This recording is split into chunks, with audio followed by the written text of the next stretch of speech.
Hi friends, welcome back to my channel. Myself Rajyasree Banerjee from Makulo Sammelani Medical College and Hospital. আজকে দেখো আমরা বায়োমলিকিউলসের পরের পার্টটা পড়াবো। পরের পার্ট বলতে মেটাবলিক বেসিস ফর লিভিং। তো এখানে কি বলা আছে চলো আমরা চটপট দেখে নিই। যারা আগে ফার্স্ট এই ভিডিওটা দেখছো আমার চ্যানেলে তাদেরকে বলবো যে বায়োমলিকিউলস এই চ্যাপ্টারটা এবং আরও অন্যান্য অনেক চ্যাপ্টারের বায়োলজির ক্ষেত্রেই ক্লাস 11 এবং 12-এর অনেক চ্যাপ্টারে আমার চ্যানেলে হচ্ছে ভিডিও করা আছে, পরপর টপিক ওয়াইজ করা আছে, যাতে যার যে টপিকটা দরকার সেই টপিকটা যাতে পড়ে নিতে পারে। তোমাদের যদি কোনো দরকার হয় তোমরা চ্যানেলটা একবার ভিজিট করে দেখতে পারো। তো চলো দেরি না করে শুরু করে দিই। কি বলছে? Metabolic basis for living. Metabolic pathway can lead to a more complex structure from a simple structure or lead to a simple structure from a complex structure। তাহলে মেটাবলিক পাথওয়েতে কি বলছে যে একটা সিম্পল স্ট্রাকচার থেকে কমপ্লেক্স স্ট্রাকচার অথবা complex structure থেকে simple structure, এই হচ্ছে ট্রান্সফরমেশনটা হয়ে থাকে যে পাথওয়েতে, তাকে বলা হয় মেটাবলিক পাথওয়েতে। ঠিক আছে, তাহলে কি এক্সাম্পল দিয়েছে ব্র্যাকেটে, যে ফর এক্সাম্পল কি, এটা কোন example? More complex structure from a simple structure, মানে সিম্পল থেকে কমপ্লেক্স হচ্ছে। তার এক্সাম্পলে দিয়েছে অ্যাসিটিক অ্যাসিড বিকামস কোলেস্ট্রল। ঠিক আছে, অ্যাসিটিক অ্যাসিড হচ্ছে সিম্পল স্ট্রাকচার, সেখান থেকে কোলেস্ট্রল ফর্ম হচ্ছে, অর্থাৎ মেটাবলিক পাথওয়ের মাধ্যমে কোলেস্ট্রল ফর্ম হচ্ছে কমপ্লেক্স স্ট্রাকচার। আর কি বলছে? Lead to A simple structure মানে কমপ্লেক্স, আবার উল্টোটা, সেটাও একটা মেটাবলিক পাথওয়ে। তার এক্সাম্পলে কি বলছে? Glucose becomes lactic acid in our skeletal muscle, অর্থাৎ গ্লুকোজ থেকে ল্যাকটিক অ্যাসিড ফর্ম হচ্ছে। গ্লুকোজটা হচ্ছে কমপ্লেক্স স্ট্রাকচার আর ল্যাকটিক অ্যাসিড হচ্ছে সিম্পল স্ট্রাকচার। ঠিক আছে, তাহলে মেন যেটা এই সেন্টেন্সটাই বললো যে মেটাবলিক পাথওয়ে হচ্ছে সেই পাথওয়ে যে পাথওয়েতে কী হয়, একটা কমপ্লেক্স স্ট্রাকচার থেকে সিম্পল স্ট্রাকচার অথবা সিম্পল স্ট্রাকচার থেকে কমপ্লেক্স স্ট্রাকচার, এই ট্রান্সফরমেশনটা যে পাথওয়ের মাধ্যমে হয় তাকে বলা হয় metabolic pathway. Okay, the former cases are called biosynthetic pathway or anabolic pathway. Former মানে আগের, ফার্স্টে বলতে more complex structure from a simple structure, অর্থাৎ সিম্পল থেকে যখন কমপ্লেক্স ফর্মেশন হচ্ছে তখন সেই পাথওয়েটাকে আমরা বলছি anabolic pathway.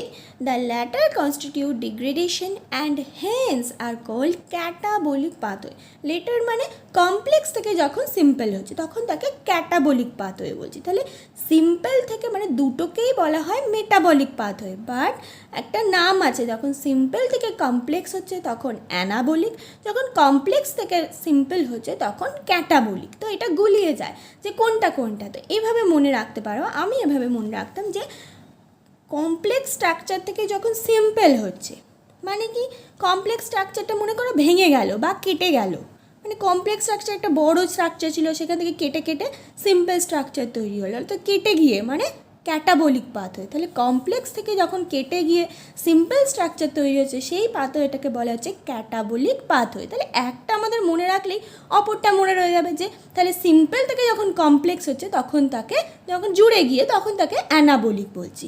তাহলে আমরা মানে হিন্টস দিয়ে কীভাবে মনে রাখবো, যে একটা যে কোনো মনে রাখবো যে ক্যাটাবলিক পাথওয়ে কাকে বলে, যখন কমপ্লেক্স স্ট্রাকচার কেটে গিয়ে সিম্পল স্ট্রাকচার তৈরি করছে, অর্থাৎ কমপ্লেক্স থেকে সিম্পল স্ট্রাকচার যখন তৈরি হচ্ছে তখন আমরা তাকে বলছি ক্যাটাবলিক পাথওয়ে। তাহলে উল্টোটা যখন হবে, অর্থাৎ সিম্পল থেকে কমপ্লেক্স হবে, তখন তাকে আমরা বলবো অ্যানাবলিক পাথওয়ে। বোঝা গেল?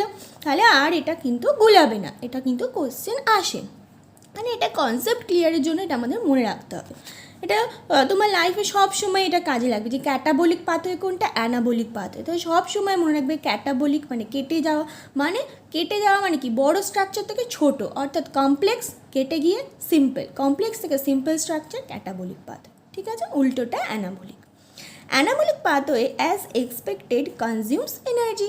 অ্যানাবলিক পাথওয়েতে কী হয়, সিম্পল থেকে কমপ্লেক্স হয়, তাহলে এনার্জি সেখানে হচ্ছে বেশি লাগবে, কারণ ছোট স্ট্রাকচার থেকে বড় স্ট্রাকচার তৈরি হচ্ছে, তাহলে সেখানে কি, সেখানে এনার্জি হচ্ছে বেশি এক্সপেক্টেড আছে, যে consume energy. Assembly of A protein from amino acid requires energy input, অর্থাৎ প্রোটিন যখন তৈরি হয় অ্যামিনো অ্যাসিড থেকে তখন কিন্তু এনার্জি লাগে। তাহলে অ্যামিনো অ্যাসিড থেকে যখন প্রোটিন তৈরি হচ্ছে এটা কি ফর্মেশন হচ্ছে, মানে এই পাথওয়েটাকে কী বলবো? অ্যামিনো অ্যাসিড হচ্ছে যোগ হয়ে হয়ে হয়ে হয়ে কী হচ্ছে, পরপর পরপর যোগ হয়ে প্রোটিন তৈরি করছে, মানে সিম্পল থেকে একটা কমপ্লেক্স স্ট্রাকচার তৈরি করছে, মানে অ্যানাবলিক পাথওয়ে। তাহলে এখানে এনার্জি হচ্ছে ইনপুট লাগে। On the other hand catabolic pathway lead to the release of energy. আবার অন্যদিকে কী হচ্ছে সিম্পল স্ট্রাকচার, তার সাথে এনার্জি ঢুকে একটা কমপ্লেক্স স্ট্রাকচার তৈরি হলো। তাহলে কমপ্লেক্স স্ট্রাকচার থেকে যখন সিম্পল স্ট্রাকচার তৈরি হবে তখন ওই এনার্জিটা বেরিয়ে যাবে, এটা স্বাভাবিক। বোঝা গেল? মানে মনে করো সিম্পল স্ট্রাকচার ছিল এর সাথে এনার্জি যোগ হলো বি হচ্ছে কমপ্লেক্স স্ট্রাকচার। তাহলে বি থেকে যখন ভেঙে যাবে এ তৈরি হবে, তাহলে এর সাথে সাথে এনার্জিও তৈরি হবে। তাহলে ক্যাটাবলিক যখন পাথওয়ে হবে, অর্থাৎ কমপ্লেক্স থেকে যখন সিম্পল হবে তখন তার সাথে এনার্জি ফর্মেশন হবে। অর্থাৎ অ্যানাবলিক পাথওয়ে এনার্জি লাগে আর ক্যাটাবলিক পাথওয়েতে এনার্জি বেরিয়ে আসে, রিলিজ হয়। তাহলে কী বললো? On the other hand catabolic pathway lead to release of energy. For example কী বলছে? When glucose is degraded to lactic acid in our skeletal muscle energy is liberated. আমাদের স্কেলিটাল মাসেলে কী হয়, যদি আমরা অনেক হাঁটাহাঁটি করি দেখবে পায়ে ব্যথা হয়, মাসেলে হচ্ছে ব্যথা হয়। যখন একটা মাসেলের খুব ওয়ার্ক হয়, অর্থাৎ মানে ওভার ওয়ার্ক যদি আমরা করে ফেলি কোনো মাসেলে, তখন কিন্তু মাসেলের মধ্যে ব্যথা হয় এবং সেটা কি হয়, রেস্ট নিলে সেটা দেখবে ঠিক হয়ে যায়। অর্থাৎ সেখানে কী ফর্মেশন হয়, গ্লুকোজ থেকে যখন আমরা অনেক হাঁটাহাঁটি করছি মনে করো, তাহলে কি আমাদের বেশি এনার্জি লাগছে, তখন কি হয় মাসেলসের মধ্যে যে গ্লুকোজগুলো আছে সেগুলো ক্যাটাবলিজম হয়ে যায়, অর্থাৎ গ্লুকোজগুলো ভেঙে গিয়ে ল্যাকটিক অ্যাসিড ফর্মেশন করে। এবং ক্যাটাবলিজমে কি আমরা জানি যে এনার্জি তৈরি হবে এবং সেই এনার্জিটাকে কাজে লাগিয়ে সে তখনকার মতো যে আমরা ওভারওয়ার্ক করছি মাসেলসের সেইটাকে এনার্জি দেয়। বোঝা গেল? বাট সেটা ল্যাকটিক অ্যাসিড ফর্মেশন হচ্ছে, ল্যাকটিক অ্যাসিড ফর্মেশনের সাথে এনার্জিটা আসছে। এই ল্যাকটিক অ্যাসিডের জন্যই আমাদের পায়ে হচ্ছে ব্যথা হয়, যদি ওভারওয়ার্কের জন্য মাসেলসে ব্যথা হয়ে থাকে, তো এই ল্যাকটিক অ্যাসিডের জন্যই হয়ে থাকে। তা কী হলো তাহলে, গ্লুকোজ থেকে কি হয়, ল্যাকটিক অ্যাসিড, মানে গ্লুকোজ হচ্ছে একটা কমপ্লেক্স স্ট্রাকচার, সেখান থেকে ল্যাকটিক অ্যাসিড একটা সিম্পল স্ট্রাকচার, আর কি হলো, এনার্জি তৈরি হলো। এই এনার্জিটাকে কাজে লাগিয়ে হচ্ছে আমরা ওভারওয়ার্কটা করে থাকি। হলো তাহলে this metabolic pathway from glucose to lactic acid which occurs in 10 metabolic step is called glycolysis. এখানে একটা ইনফরমেশন দিচ্ছে, এই যে গ্লুকোজ থেকে ল্যাকটিক অ্যাসিড ফর্মেশন, অর্থাৎ এই যে ক্যাটাবলিক পাথওয়েটা হচ্ছে, এটার আবার একটা নাম আছে, সেটা হচ্ছে গ্লাইকোলাইসিস। ওকে, লিভিং অর্গান, এবং সেটা হচ্ছে 10 মেটাবলিক স্টেপসে হয়ে থাকে, অর্থাৎ 10টা স্টেপসে। গ্লুকোজ থেকে যে একটা স্টেপসেই ল্যাকটিক অ্যাসিড ফর্মেশন হয়ে গেল তা নয়, গ্লুকোজ থেকে 10খানা স্টেপসের মাধ্যমে হচ্ছে ইন্টারমিডিয়েট কম্পাউন্ড ফর্মেশনের মাধ্যমে লাস্টে গিয়ে হচ্ছে ল্যাকটিক অ্যাসিড এবং এনার্জি হচ্ছে ফর্মেশন হয়ে থাকে। ঠিক আছে, তো ওটা হচ্ছে 10টা স্টেপস আছে এবং সেটাকে বলা হয় glycolysis. Living organisms have learn to trap this energy liberated during degradation and store it in the form of chemical bond. অর্থাৎ লিভিং অর্গানিজম কী করে, এই যখন ডিগ্রেডেশন হচ্ছে এই এনার্জিটাকে ট্র্যাপ করা এবং স্টোর করে রাখার মতো একটা ওদের পাওয়ার থাকে। As and when needed, this bond energy is utilized for biosynthetic, osmotic and mechanical work that we perform. অর্থাৎ যখন দরকার পড়বে তখন যাতে এই এনার্জিটাকে ও কাজে লাগাতে পারে, সেটা হতে পারে বায়োসিনথেটিক অর্থাৎ কিছু তৈরি করার জন্য, হতে পারে অসমোটিক, হতে পারে mechanical work. The most important form of energy, mechanical work বলতে যেটা আমি বললাম যে প্রচুর মনে করো হাঁটাটা হচ্ছে একটা মেকানিক্যাল ওয়ার্কের মধ্যে, তখন ওই গ্লুকোজ থেকে ল্যাকটিক অ্যাসিড ফর্মেশন হবে এবং এনার্জি, এবং সেই এনার্জিটাকে কাজে লাগিয়ে ওই মেকানিক্যাল ওয়ার্কটাকে কম্পেনসেট করবে body.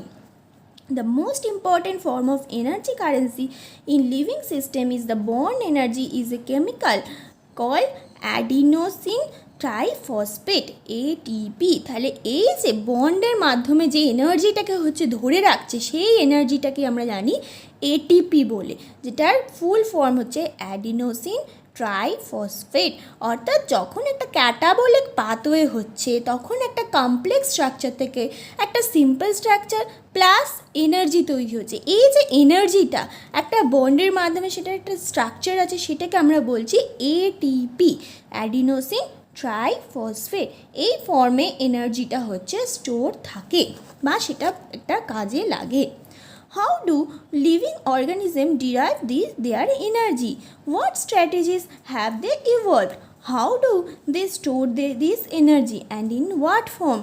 How do they convert this energy into work? অর্থাৎ এখানে অনেকগুলো কোশ্চেন যে কীভাবে এই এনার্জিটা আসছে, কীভাবে সেটাকে স্টোর করছে, কীভাবে সেটা কাজ করছে, এই অনেক কোশ্চেন হচ্ছে আমাদের মাথায় আসছে। You will study and understand all these under a sub-discipline called bioenergetics later in your higher class. অর্থাৎ এখন শুধু আমরা জেনে রাখবো যে একটা কমপ্লেক্স স্ট্রাকচার থেকে একটা সিম্পল স্ট্রাকচার তৈরি হচ্ছে এবং একটা এনার্জি ফর্মেশন হচ্ছে, ঠিক আছে। এই পাথওয়েটাকে বলা হয় ক্যাটাবলিক পাথওয়ে এবং এই যে এনার্জিটা সেটাকে আমরা এটিপি বলে জানি, অ্যাডিনোসিন ট্রাইফসফেট। বাট এই এনার্জিটা কীভাবে পুরোটা প্রসেসের মাধ্যমে ডিরাইভ হলো, কীভাবে সেটা স্টোর হলো, কীভাবে সেটা আবার পরে কাজে লাগলো, এগুলো সব তোমরা হায়ার ক্লাসে হচ্ছে, এগুলো হচ্ছে আমাদের মাথায় কোশ্চেন আসছে এবং সেগুলো এখন আমাদের জানার দরকার নেই। সেগুলো আমরা হায়ার ক্লাসে যখন বায়ো এনার্জেটিক্স পড়বো সেই চ্যাপ্টারের আন্ডারে তখন আমরা সেটাকে জানবো। এখন এই নিটের জন্য বা ক্লাস 12-এর জন্য তোমরা বলতে পারো যে তোমাদের এইটুকুনি জানাটাই সাফিসিয়েন্ট, তার বেশি জানার দরকার নেই। ওকে, তাহলে আমরা কী কী জানলাম? এখানে ফার্স্টে জানলাম মেটাবলিক পাথওয়ে কাকে বলে, সিম্পল থেকে কমপ্লেক্স, কমপ্লেক্স থেকে সিম্পল, সব কনভার্সনটাকেই মেটাবলিক পাথওয়ে বলে। সিম্পল থেকে যখন কমপ্লেক্স হচ্ছে অ্যানাবলিক, কমপ্লেক্স থেকে যখন সিম্পল হচ্ছে ক্যাটাবলিক, সবের এক্সাম্পল জানলাম। এবং যখন অ্যানাবলিক পাথওয়ে হচ্ছে তখন কি, তখন হচ্ছে এনার্জি হচ্ছে কনজিউম হচ্ছে, লাগছে, আর ক্যাটাবলিকে এনার্জি বেরিয়ে আসছে। এবং এই যে এনার্জিটা বেরিয়ে আসছে বা লাগছে তাকে আমরা এটিপি বা অ্যাডিনোসিন ট্রাইফসফেট হিসেবে নামে জানি। এই কটা ওয়ার্ডই হচ্ছে এখানে সেন্টেন্স মনে রাখার। ফার্স্ট মেটাবলিক পাথওয়ে কাকে বলছে, অ্যানাবলিক কাকে বলছে, ক্যাটাবলিক কাকে বলছে, কিছু এক্সাম্পল দিয়ে সেটা মনে রাখা। 3টে পয়েন্ট হলো। 4 নম্বর পয়েন্টে হচ্ছে কোনটা এনার্জি কনজিউম হচ্ছে, কোনটা এনার্জি ডিরাইভড হচ্ছে।